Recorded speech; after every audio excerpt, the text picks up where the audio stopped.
If you want to practice all of the new PTE questions using artificial intelligence on an online portal that has a similar marking to your real PTE exam, head over to masterpte.com.au to create a free account.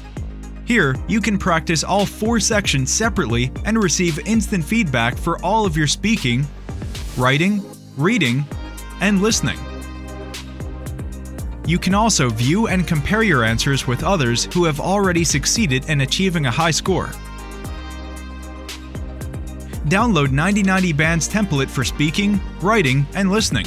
Take mock test, receive instant result, overall feedback, and in-depth analysis which helps you pinpoint exactly where you lose points. masterpte.com.au, the best PTE practice software in the world. 10 years ago, before the use of iPhone or iPad, people's attention interval is about 25 minutes. This number is good. However, nowadays the attention interval has dropped from 25 minutes to only 8 seconds, which means our memories are shorter than that of a goldfish.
What I've decided to provide is the steps I take when analyzing my own questionnaires.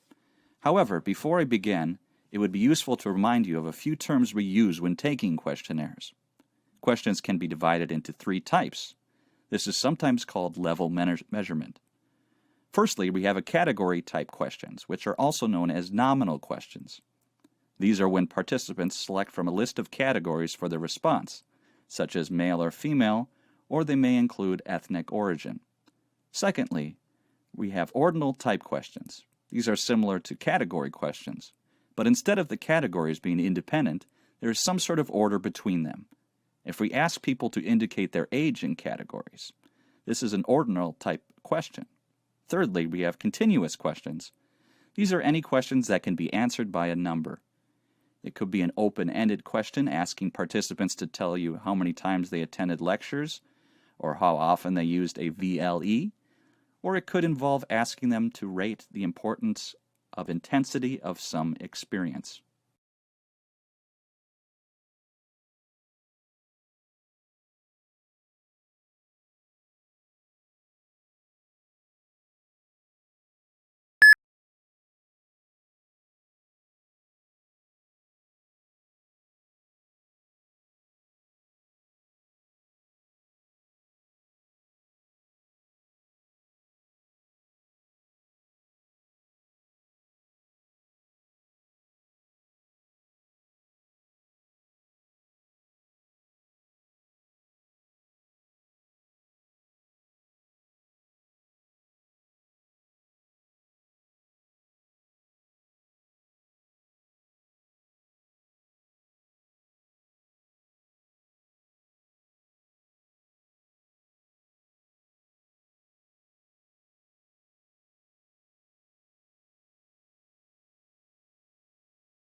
The Silk Road is not like what we thought it would be.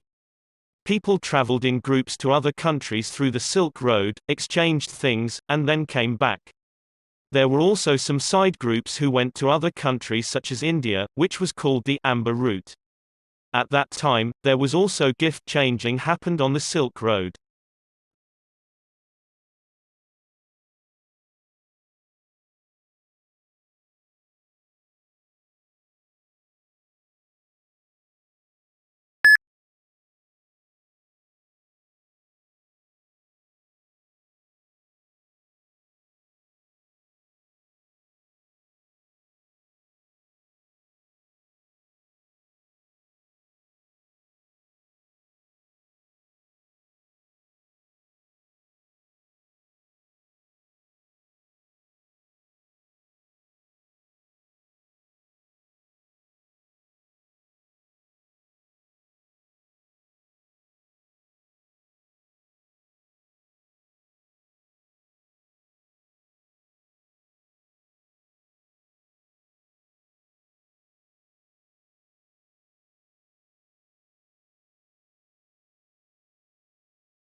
In 1943, what became known as the Green Revolution began when Mexico, unable to feed its growing population, shouted for help. Within a few years, the Ford and Rockefeller Foundations founded the International Rice Research Institute in Asia, and by 1962, a new strain of rice called IR-8 was feeding people all over the world. IR-8 was the first really big modified crop to make a real impact on world hunger. In 1962, the technology did not yet exist to directly manipulate the genes of plants, and so IR-8 was created by carefully crossing existing varieties, selecting the best from each generation, further modifying them, and finally finding the best. Here is the power of modified crops. IR-8, with no fertilizer, straight out of the box, produced 5 times the yield of traditional rice varieties. In optimal conditions with nitrogen, it produced 10 times the yield of traditional varieties. By 1980, IR-36 resisted pests and grew fast enough to allow 2 crops a year instead of just 1, doubling the yield. And by 1990, using more advanced genetic manipulation techniques, IR-72 was outperforming even IR-36. The Green Revolution saw worldwide crop yields explode from 1960 through 2000.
Today we will talk about Australia's export business towards China, Japan, US.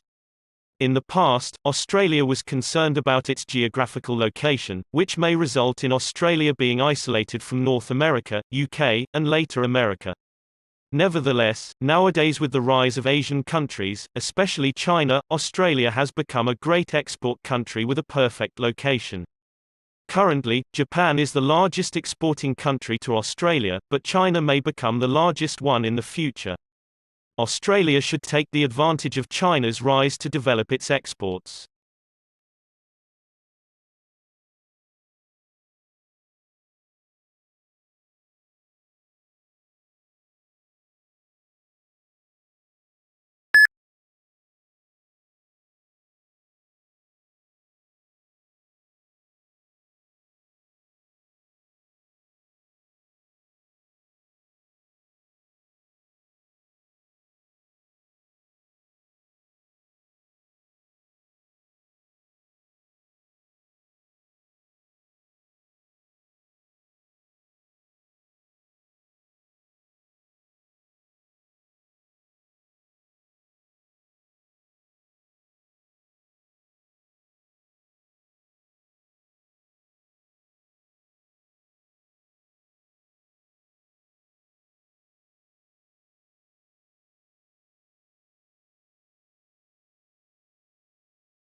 The first thing I want to argue is that former civilization is running into pretty profound crisis in its relationship to the rest of nature, which we do and what we have depended on for survival and for flourishing.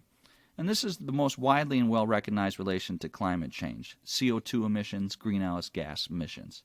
But I want to argue the certain dangers in the way that has been presented as the central question that we have to address. Because it's interlocked with a number of other crises, that is most notably as the crisis in the access to fresh water, crisis in access to food, biodiversity loss on a huge scale, and associated problems of human and equality, and not just in the common world, but actually in the kinds of environmental resources and pleasures that I can enjoy. So all those together have to be looked at as interconnected set of really deep, profound crises.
Today's lecture is about a loggerhead turtle, one of the largest turtles in the world, and almost extinct in the USA.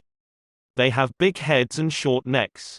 In September 1986, scientists put a tracker on a turtle's shell, and used satellites to track and locate the migration route of the turtle. They reach different localities in different time. The migration takes 3 months, from the South Florida to the north.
Today we will discuss the relationship between the fault lines in the Earth's crust and an earthquake.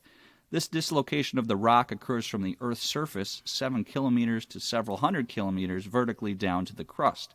The earthquake's focus is called the epicenter, which is vertically beneath the interior of the Earth's crust, and the energy releases and transfers through epicenter. The faults are the fracture on the Earth's crust. The position of the epicenters can be identified by the faults map, looking down from the center of the Earth. It will result in seismic wave, which is decreased as it moved away from the epicenter.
What we're going to discuss today is how the Port of London was discovered and what we discovered about it. Now, if you look at the historical records of Roman London, there's only about 14 actual references to London in antiquity, i.e. contemporary references, and of those, only one is in the 1st century. There are none at all in the 2nd or 3rd century. There's only one in the late 3rd century, and there's 4 in the 4th century. So if you're a historian trying to write a history of Roman London, it's very difficult. You don't really have much data. You're going to depend on the archaeological evidence, the material evidence, of the port and indeed the town to have any understanding of what happened then. And so what we're looking at here is, how did we discover about the Port of London? There is no historical documentations, no customs books, no tariffs, no idea of the taxes. We have to understand the port entirely from the archaeological evidence. So that's what we're going to do today. So if we move on to the next slide. I love live streaming, so thank you very much.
Now, the economists calculated, it's a back-of-the-envelope calculation, that removing all immigration controls would double the size of the world economy, and even a small relaxation of immigration controls would lead to disproportionately big gains.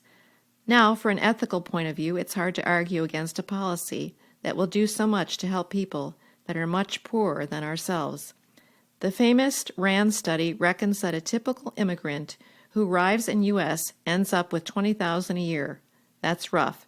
It's not just the migrants themselves who gain, it's the countries they come from. Already, the migrants working for poor countries, working in rich countries, send home around $200 billion a year, through formal channels and about twice as that through informal channels. and that compares to the $100 million that Western governments give in aid.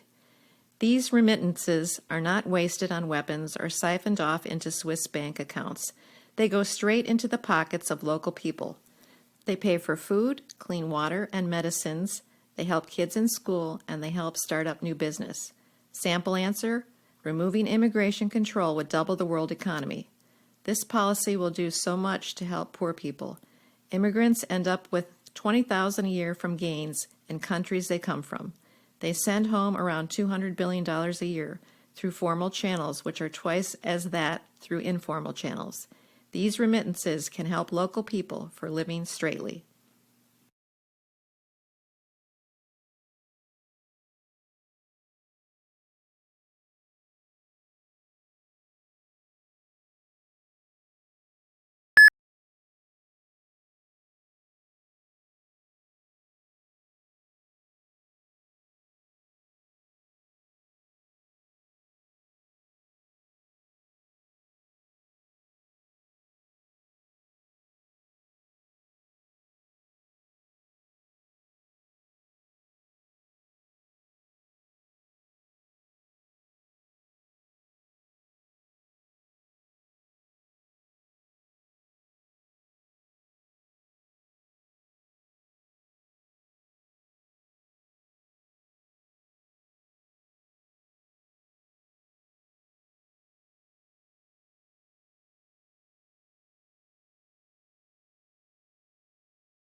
If you want to practice all of the new PTE questions using artificial intelligence on an online portal that has a similar marking to your real PTE exam, head over to masterpte.com.au to create a free account. Here, you can practice all 4 sections separately and receive instant feedback for all of your speaking, writing, reading, and listening. You can also view and compare your answers with others who have already succeeded in achieving a high score.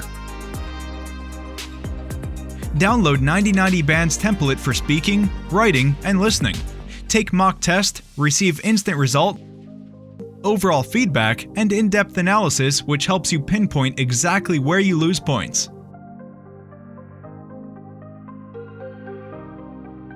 masterpte.com.au, the best PTE practice software in the world.